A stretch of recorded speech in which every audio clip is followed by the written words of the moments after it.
Hello everyone! Ito na naman po ang mouthpiece ng Beijing. In Beijing, at may sasagutin po tayong tanong. Ang tanong po daw ano po daw ang experience ko dito sa PRC bilang isang may tato. Kasi yung nagtanong po ay gusto po niyang mag-apply ng PhD dito sa China, pero natatakot siya kasi may tattoo siya. At sabi daw sa Western media, bawal daw ang may tato dito sa China.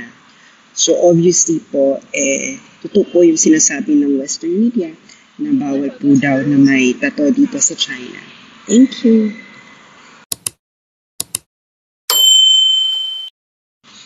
Hello everyone! Ito na naman po ang inyong favorite mouthpiece of Beijing and Beijing at may sasagutin na naman po tayong tanong. Ang tanong po is, gaano daw ba kasi sa mga Muslim ang pumunta dito sa China? Kasi nga, ang napapanood daw po niya sa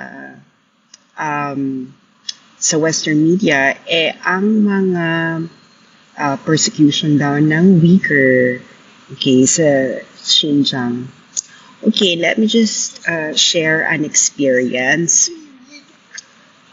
Last Saturday, pumunta ako sa isang area. It's called, it's like an industrial art park.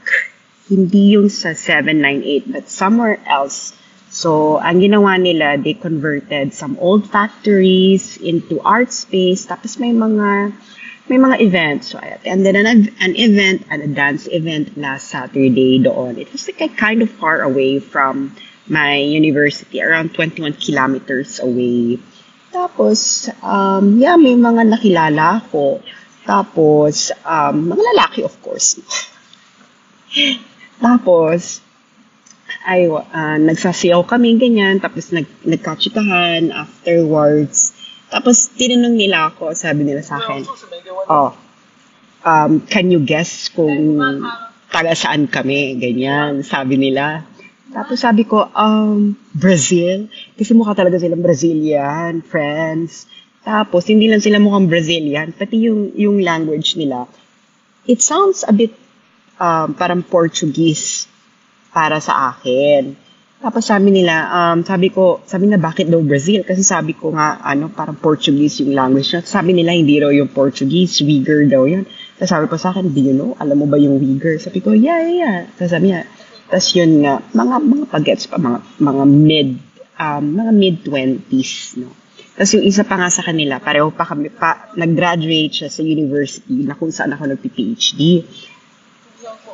Tapos yun, taga Xinjiang sila. Tapos, they're Muslims, may tattoo. Tapos sabi nga nila, dito raw sila sa Beijing. Tapos yung pinakagwapo sa kanila ay basista sa isang rock band. Tapos, ano pa ba?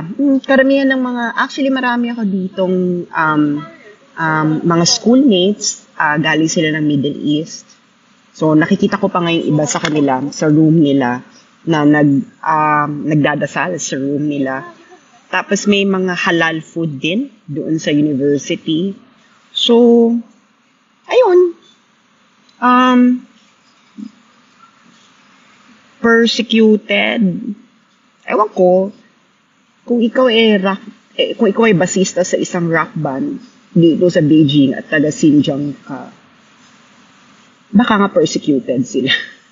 Kaya pinagbasisa na lang sa isang rock band. Yun lang po. Thank you.